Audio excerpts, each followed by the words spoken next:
Today we have Amanda Tainter, who is our instructional designer, and Julie Kehoe, who is, you also have, well, Amanda's our instructional designer, and you do other work too? No, okay. The outcomes coordinator. I'm a Outcomes math instructor. coordinator. And Yeah. Julie, you are also doing some instructional designer work too, right? Yes, But I'm you're I'm also, Amanda's assistant. and you So yeah, I are, do instructional design work, but I'm also a math instructor at Reedley yeah. College. Yeah, so today they're going to talk about alternative grading practices, and I've been done some of this work. It can be very exciting and interesting. So I will hand it over to you two. Thank you so much. Well, you're welcome. Thanks for giving us the opportunity. This is one of the first passion projects that Julie and I really embarked on together, and we've loved it. There's definitely ups and downs and difficulties, and we're happy to share those as we go along, since we've been doing this for quite a few years now. Please ask questions as we go. This is definitely meant to be an interactive process, especially if you disagree. We love to have those yeah, but conversation, because I think it really helps us to figure out why, or not us to figure out why, but talk through those things that, yeah, you're right, that's hard, and that part didn't work out well, and here's how we found around it. We definitely don't want to always present the shiny side of things, and be really realistic and say, yeah, this is ideally what it should be, but here is what we found realistically we needed to do in our class to make this work well for our discipline, our course, our community, whatever it might be. Let's see. Now there we go. There we go. So go ahead and share in the chat why you're here today and what you feel your current challenges are with grading. If you find it effective, if you're just here to be a looky-loo, or if you're sitting there going, you know what, this doesn't work. I'm sick of grading. I hate grading. At the end, I don't know if my students learned. Share some of that. You can either, unmute or chat, put in the chat. And we'll just give you a second to think about that. You don't have to share in the chat, but I do want to give you just a minute to think about your grading, especially at this time in the semester where it's really in the dredges of it. How's it working for you? And you might be rethinking of how you want to change things for next semester. So hopefully we'll get some ideas today from us.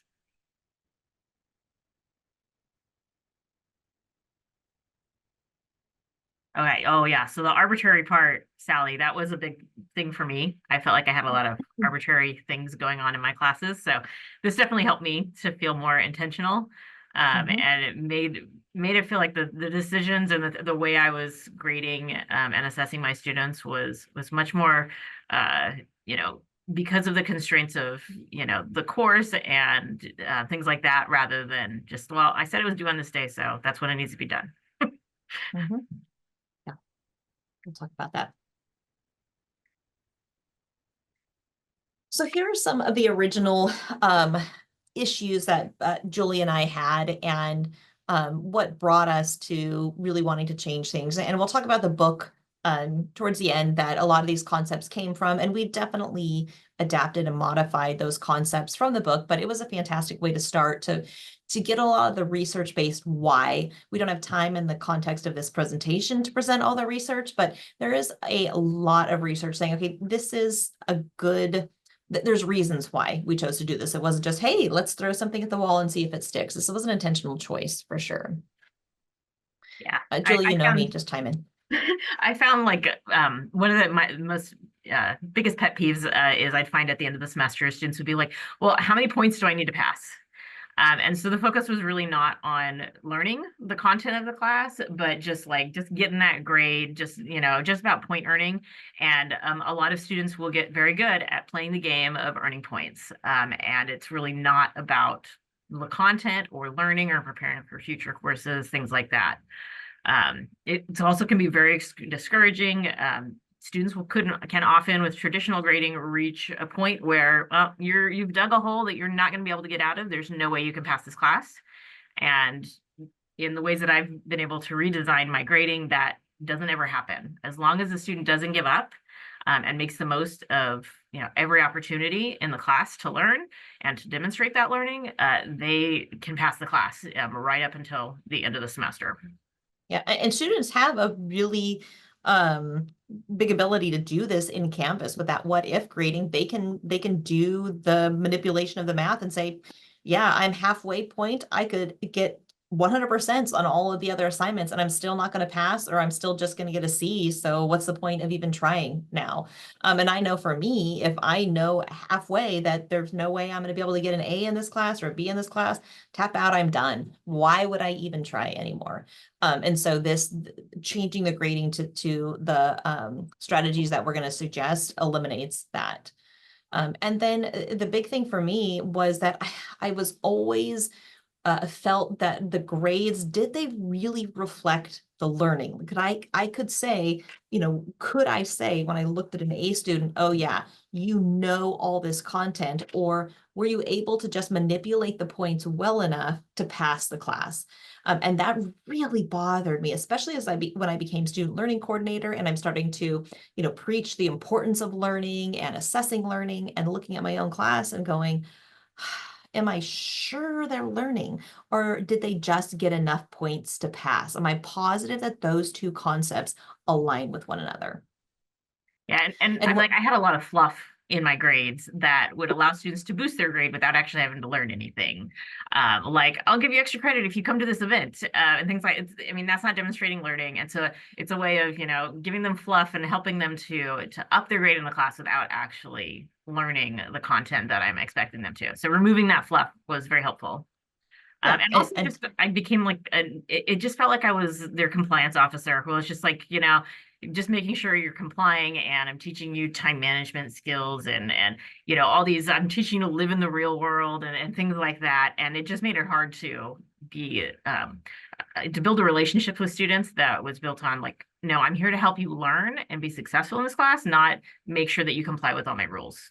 So. yeah, think about how many email correspondence or how many less you would have if it wasn't focused on the rules, if it wasn't focused on late policies, if it wasn't focused on dispute of grades, if it wasn't asking about makeups, and we're going to go on to that later. If all of that correspondence rather could be on feedback, on learning, on supporting students, and we do only have a finite amount of time. And if it's focused on those rules and policies, that's what our correspondence is. What has to give is the relationship building correspondence. So we were during this all happened for us, I think both right around the same time, right around the pandemic. The pandemic hit, we're suddenly all working from home, and it's a completely different ballgame from what we're used to. And so this is when Amanda recommended I read this book, and I sat down, I'd read a chapter every morning before I started work. And it really just made me rethink the traditional grading system that I experienced as a student and that I was also, you know, using in my own classes. And it came down to this creed, and I should let Julie talk about this because she's the one that put the slide together, but I love saying it. So students who learn should pass. And it was just astounding how often that didn't happen. When you sit down and had a conversation with a student who didn't pass and going, oh my goodness, you know this stuff, you've learned this stuff, why didn't you pass? But it could have been this happened in their family, that everything was late, they weren't able to get everything in on time, they missed a test, whatever, but they knew the stuff. And how our class is structured, how we deliver our grades should simply boil down to this. If you learn the content, you should pass the class, right? Sorry, I mean, Julie, yeah, I stole your it's hard to thunder. argue with, like, okay, this student learned, they should pass my class. I mean, maybe they're not going to get an A, but they should pass the class if they've demonstrated that they learned the material. And so this just kind of became like the guiding principle, or our guidepost for, you know, reviewing every policy that we had in place. Is like, well, is this, you know, preventing a student from passing, or putting a barrier in front of that student if they learn the material, but still there's a barrier there because they have some policy that I have in place. So anything that was impacting their grade that was not about a learning, something they've learned, is something that we had to rethink. Yeah. So then moving forward, if that is our creed, if you learn, you should pass. What are the things that needed to be changed in order to do that?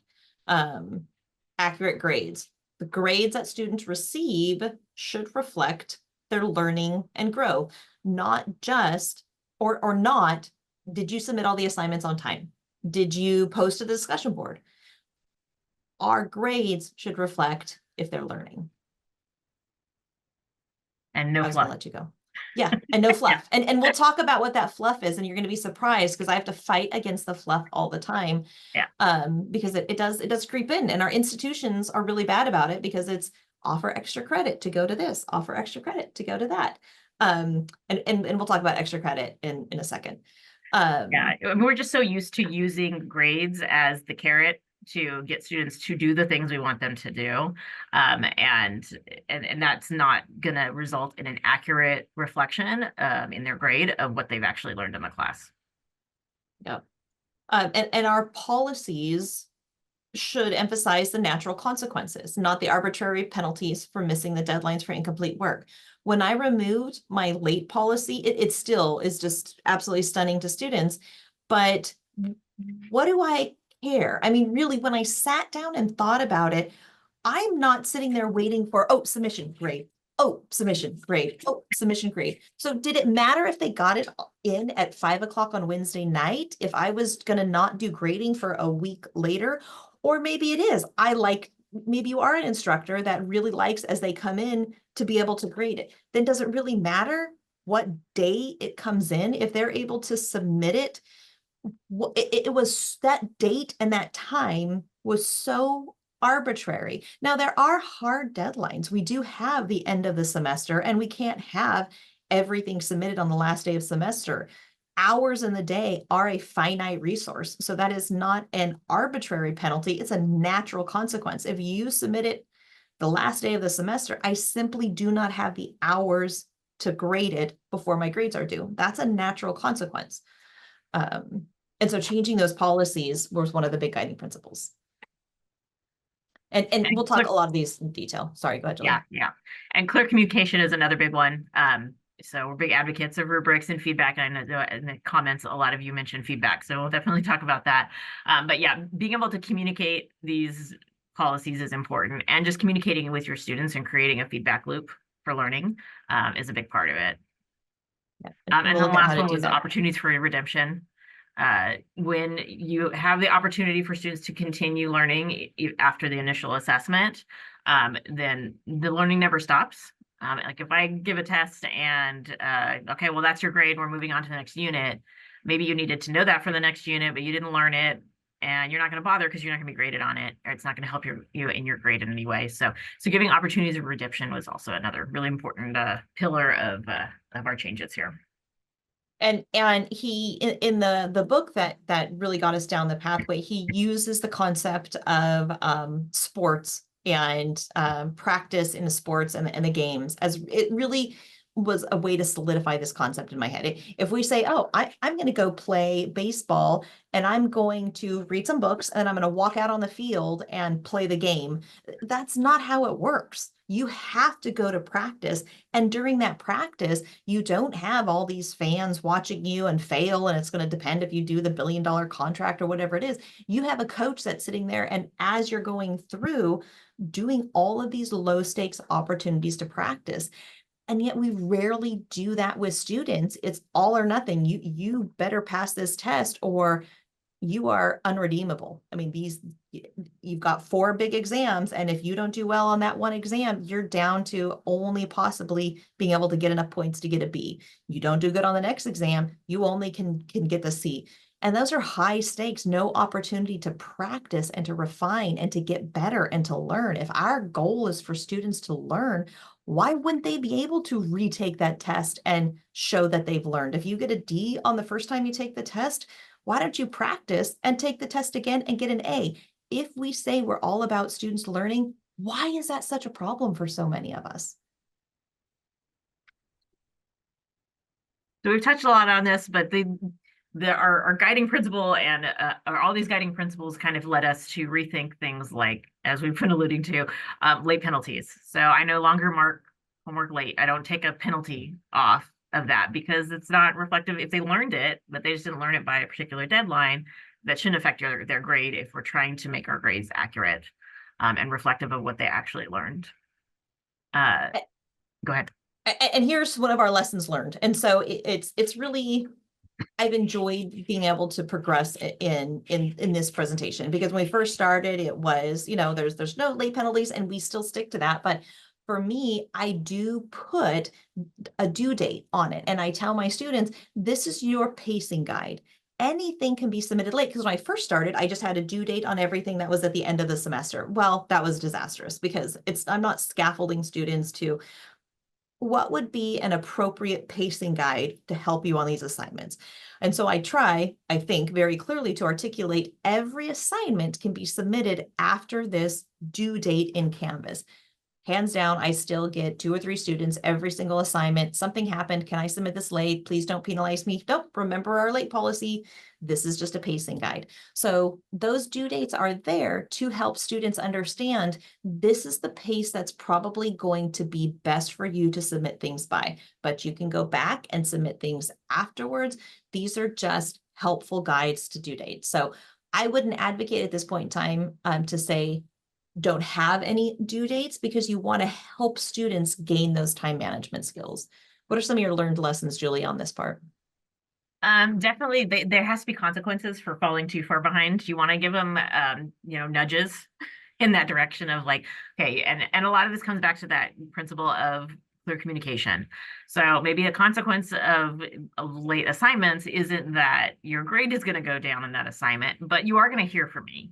Or we're going to have a conversation, and we're going to come up with a plan for how you're going to get caught up. Things that will actually support their learning and help them get caught up versus just punishment for non-compliance, no matter the reason. And removing any barriers from that. I don't require students to ask for more time. It's readily available. They still have trouble, with realizing that, but yeah, that's what it comes down to. So I will have assignments that, this is the due date, but I'm going to give you additional time. And at some point this is going to expire because I need it turned in, but, and that will help give them that nudge. But there will be further opportunities to demonstrate your learning on this, even if you didn't get this first one. It's just fewer opportunities, perhaps, making it finite, option or find a number of opportunities helps with that as well. And for me in ECE, I didn't have homework. And so I was thinking through, or what does that look like? What is the equivalent in my courses? And this, as well as some other concepts, I realized I use discussion boards in my fully online courses as homework, because it's a way for them to flesh out these concepts, to have a dialogue, to think deeply about it. And I didn't want it worth points, nor did I want to read any more of the, I agree with you, that's a great point responses. They're just blah. But the students who really wanted and found it a worthwhile activity to engage in that back and forth, it had rich dialogue that I really loved reading. So I continued to offer discussion boards, but they were community building and skills practice. And so they're still in all of my courses, first of all, for ISI, so I need to have those, but it's not required. It's on there. There's a due date, but there's 0 points possible. And so students can do it or not do it, and replies are never required, but I still have about 50% of the students who every discussion board love engaging with their community and talking about it. And I tell them this is another way for you to perhaps demonstrate the skills, and we'll look at that in just a second. So if in one of the assessments I'm not able to see the skill demonstrated, I can go into the discussion board and say, dude, they've got it right here. They're talking about this skill.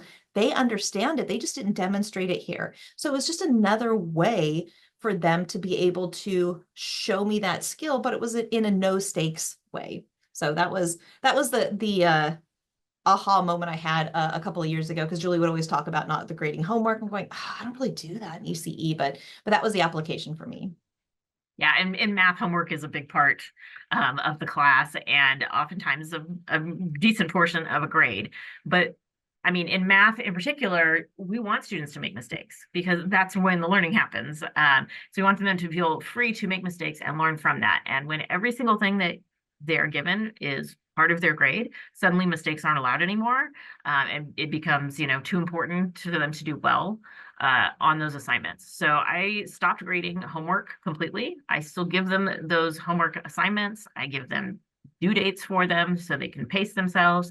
But if they aren't able to do every problem, or if they find that, watching a video or doing the problems in class or things like that are enough for them to learn, then maybe that homework is not necessary and it becomes just busy work that they're doing to earn a grade. So that becomes optional in the class instead, and they can, choose the way that they learn best for the particular class or subject.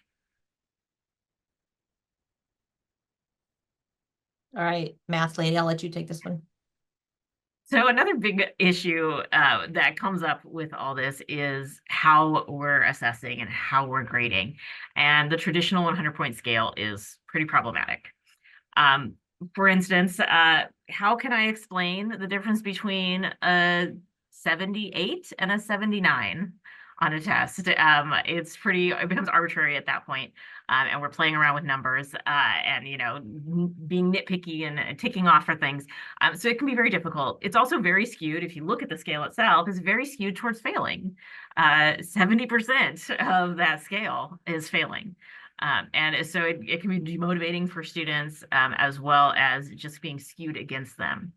So we don't use a 100-point rubric. We use something much more condensed where I can actually describe each level. For me, that's a 4-point rubric where I have 0 to 4. I can describe each one of those point values for a student for every skill that I'm going to assess. This is what a 4 looks like for this skill that I'm assessing. And this is what a 3 looks like. And you provide that to them, very clear communication again about what your expectations are. And it makes it much faster to grade. So I know someone mentioned in the chat earlier about speeding things up. If I'm not sitting there nitpicking on every little thing, on every little mistake they made, every negative that's missing, then it becomes much quicker to grade. And I really spend more time on providing feedback for improvement versus figuring out what that grade should be and making sure that I'm consistent across every single exam and every single question. So consistency becomes super easy when you have a rubric that is detailed out and describes that for you and for your students. Holds you accountable. So that makes the flexible deadline also much easier, because if I get students turning in different assignments at different times, I might be grading 3 different exams on the same day. But I have a rubric to guide me through it, so I can get through that grading very quickly and provide consistent grades and feedback to students. So this is a huge part. I am at the point now where I don't ever want to see an assignment given that doesn't have a clear rubric describing how the student's going to be evaluated on that assignment. Yeah, and this was definitely the point of when I was reading the book. It was just this huge burden that was lifted off my shoulders, because it would be agony to sit there as I'm grading. I would love reading what my students wrote, but I would read it and then realize, oh my goodness, I've got to put a numerical value on this. Is this a 69? Is this a 70? Because that makes a difference. Now, a 70 and a 72 might not seem like that big a difference, but at the end of the semester, a consistent 2-point difference that could add up to them passing or not passing. And it just felt like this huge burden sitting there figuring out, what point do I give this? Okay, they missed a bunch of spelling, but their grammar was great. Okay, so does that mean that they get all 10 points, or do I give them 2 points? And that was just such a waste of time, but it felt like this is what you're supposed to do, right? Isn't this what being a teacher is all about? And so by reading the book and having this permission to go, no, it's not. This scale was just dreamt up by someone 150 years ago who, had a whole lot of issues. And there was a reason they did this, to suppress a whole subset of people groups. Oh, no, this is done for me. I'm good not using this ever again. So that's probably been the most advantageous thing. Well, they're all advantageous to embrace, but as far as freeing me up to make grading so much more enjoyable, it was abandoning this stupid scale that is so stupid. So if we've convinced anybody, and really I would emphasize on this, is maybe you like some of what you're hearing, and maybe some of you're like, no, I don't see how this could work for me. The great thing about this is you don't have to go wholesale, make all these changes all at once, but you can start anywhere. You can start to introduce flexibility and start to, hit these pillars in your class by making small adjustments can be really impactful for your students. For me, I'm an all-in person. I read the book and I did all this at once, and it was scary. But I'm glad I did it that way. For me, that's what worked for me. But it doesn't have to work that way for everybody.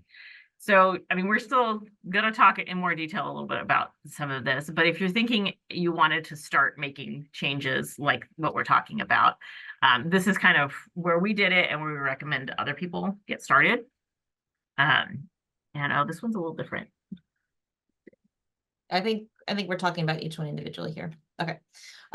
So the first thing that for me is a big deal was taking a look at my student learning outcomes. And we're all in the practice, most of us are in the practice of, okay, we need to assess our student learning outcomes, but they're so big. I don't know about yours, but every course, these student learning outcomes, I mean, they're meant to encompass an entire course. And so there was so many different little nuances in there that I felt I can't just have one project that assesses this SLO and just slap it on there. So I found it to be so helpful to take each student learning outcome and break it down into those skills that the students would need to demonstrate. And this is an earlier iteration. I meant to change this slide because I've since gotten so much better at delineating these. But I would sit and think, okay, so here is the outcome. What do I need to see a student do in order to show me they know this outcome? And so each SLO was usually broken up into 5 to 8 skills that I then could assess on each individual skill. And either an assignment could have 1, it could have 3, it could have 5, it could have 6 skills, depending on the depth of the assignment. But then I was able to clearly articulate to students, here is how many skills you're going to show me on this assignment. And then the point value also became something that was easier to articulate. So if I have an assignment and I'm assessing 6 skills, then that's, oh goodness, 6 times 3, whatever that is, 18. I'm not a math person. So then that's an 18-point assignment. And that would be a huge assignment. Most assignments were worth 3 points, which is one of the most difficult things for students to understand because I'm just assessing one skill. So they might think, oh, well, it's not 100-point paper or whatever it is, so it's not that big of a deal. But when they see, no, you missed that assignment and now your score has gone down significantly, it's because there's less than 100 points in the entire class. Yeah, and Anything you so want to this add? helps with accurate grades. It helps us, by breaking it down. This is basically principles of backwards design, right, Amanda? And Yeah. so I mean, we're basically re-examining our assignments, aligning them with the stated outcomes on the core for the class, and allows you to cut a lot of stuff. Like I found I was way over assessing my students. I would have a math test and like, oh, this is a cool problem. Let's stick that on there. And it was really like, I wasn't really being intentional about what I was assessing and whether I was making sure that they were actually learning the skills that I was intending to make sure they were learning without including extra stuff. So it can, I was able to cut my assignments down, which also helped with the grading because I was putting too much stuff on there. It was more than was necessary to assess my students. And maybe you'll find assignments that, oh, well, okay, this is a great assignment, but it's not really helping with any of the outcomes. So should I really be asking my students to do this, or should I really be part of their grade? Yeah, and this is to me where some of that fluff that Julie was talking about, it needed to be removed because it was creating that white noise. And I had the same thing. It was some of the assignments that I loved. And I thought, these are fantastic assignments. Once I did this mapping, it was, yeah, they're great assignments because I love them, but they don't belong in this class. They're just creating detracting noise for them really mastering or becoming proficient in these skills that are part of my class. And so by removing that noise that wasn't part of it, then they could focus on these, and the success rates are much better because of that for me, because I'm able to focus on those skills. And so here's an example of one of my 4-point rubrics. This is for a Calculus 2 course. And so it looks at each level that they could get for this particular skill and gives a really clear explanation of what I'm looking for. Particularly for math, a question I would often get is, what does showing your work look like? And well, now I can refer them to this rubric where I'm describing what a 4 looks like, what I'm looking for when I say show your work on this problem. These are the things I'm looking for. So it's very transparent. Students can even evaluate their own work while they study. And, you know, when they turn in that actual assessment that, okay, am I actually doing this? So I even have a video I provide to my students that tells them how to use a rubric, because not every student will know intuitively or have ever seen a rubric. And so I tell them, well, just focus on the top score. That's what you want, right? And that's where everything is that I'm looking for. The other ones are going to help me with grading if you don't hit this mark, but this will tell you exactly what I'm looking for. And so it's not like playing a guessing game with each one of your teachers about what they're expecting. And this, to me, is why I find it so important that when we're giving assignments to students that we're explaining what our expectations are, because they might be different from a previous instructor that they had in that subject. And so it's not like a guessing game or a moving target that they're trying to chase.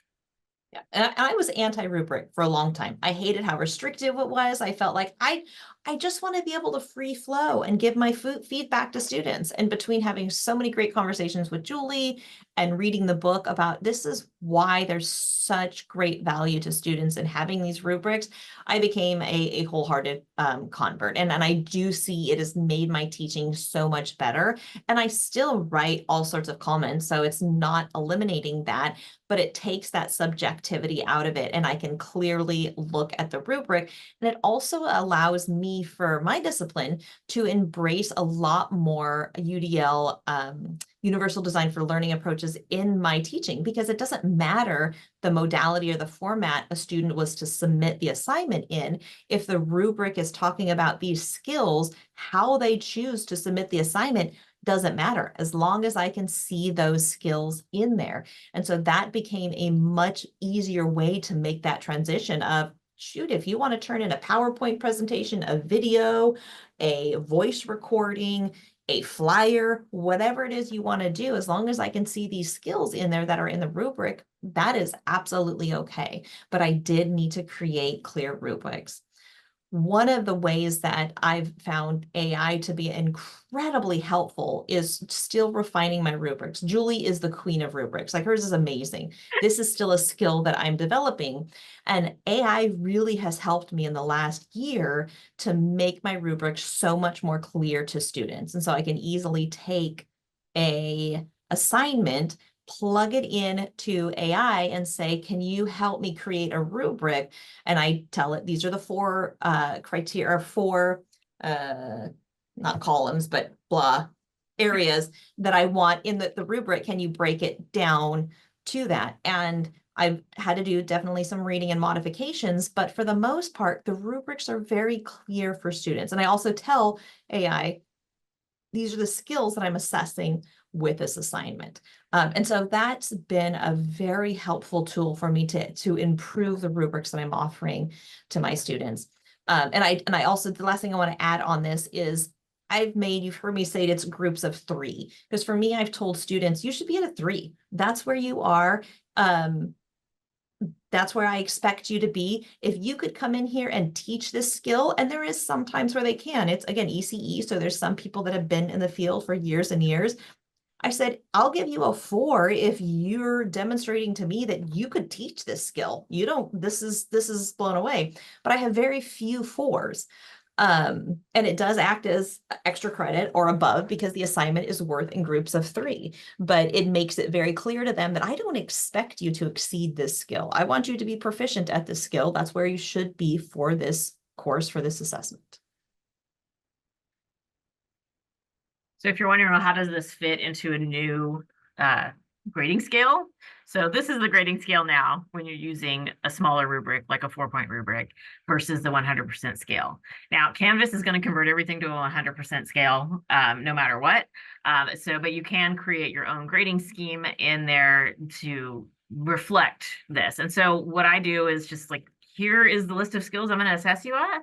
They're all worth 4 points, and this is the average score overall, but I'm just gonna take a straight average, no weighting, which makes it very transparent and easy for students to understand how their grade is calculated.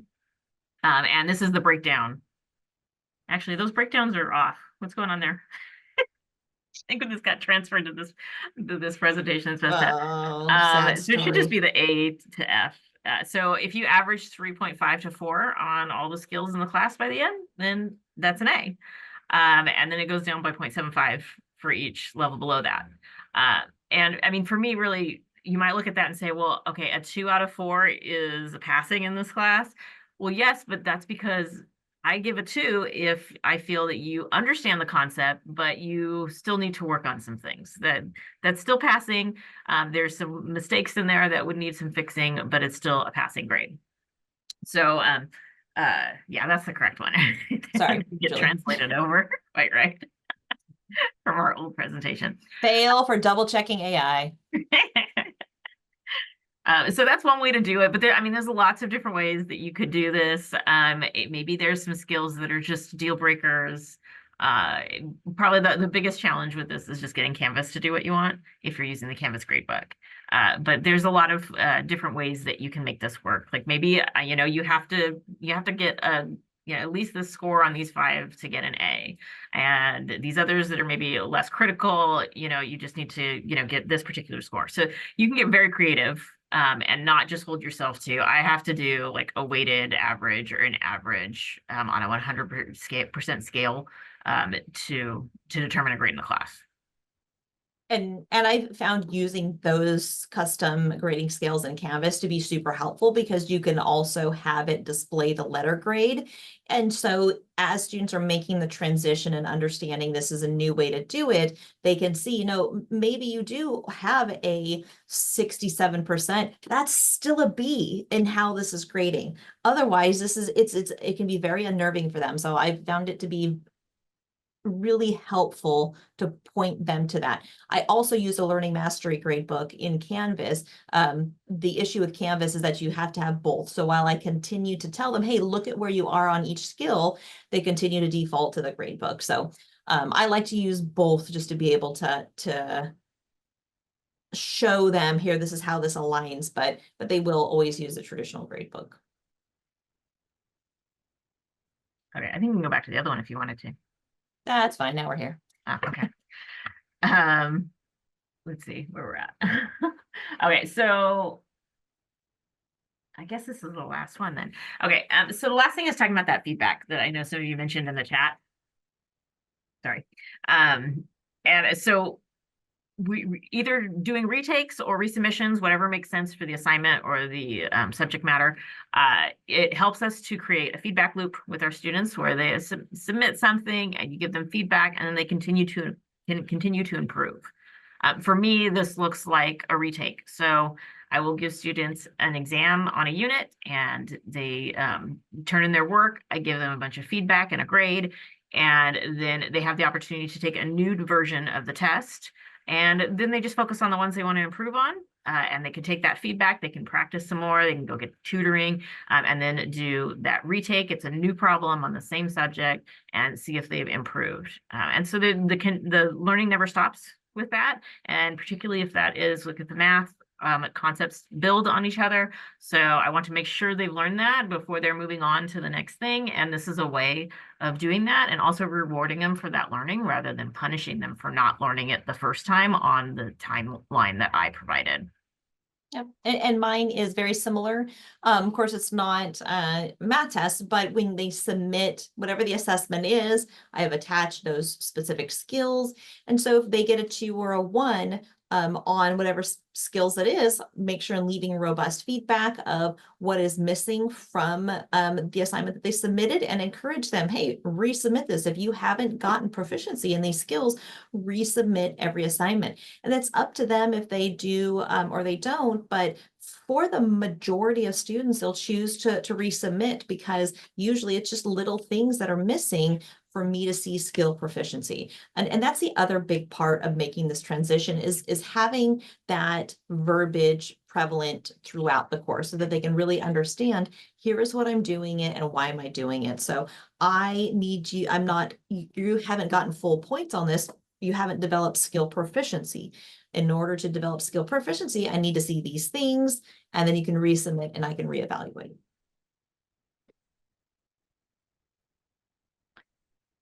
Okay, I think we've thrown a lot at you to think about. But I think we'd love at this point to hear questions, concerns you have about all this. Thoughts? Yes, but. Go ahead, Alyssa. Okay, so I love a lot of this, and I'm kind of been trying to move towards this this type of like grading scheme. One difficulty I found with the retakes and the resubmissions is I have that policy where students can resubmit work right after they read through. But one issue I found is if I don't build in points for actually using my feedback, sometimes students will completely scrap everything. And so then it kind of nulls my feedback and that time, right? And they'll just turn in something else that just still doesn't follow the format or the have the skills I'm kind of looking for. So that's one of my concerns. I haven't really thought about like how I can build that into it where they actually do take my feedback on something I've been, like working with them on, instead of just like kind of taking an approach of just throwing whatever at the assignment and hoping something sticks. I don't know if that makes sense. Yeah, I mean, I'm not sure what Yeah. subject you're teaching, but it sounds like maybe this is where the instructions can come in. It's like, if you don't want them to scrap it and start over, then that's a requirement of the resubmission. There's no problem putting guidelines and rules within that so that you're getting at what you're looking for there. So if you truly want them to use your feedback, then maybe that's part of the assignment, is to demonstrate how that feedback was used.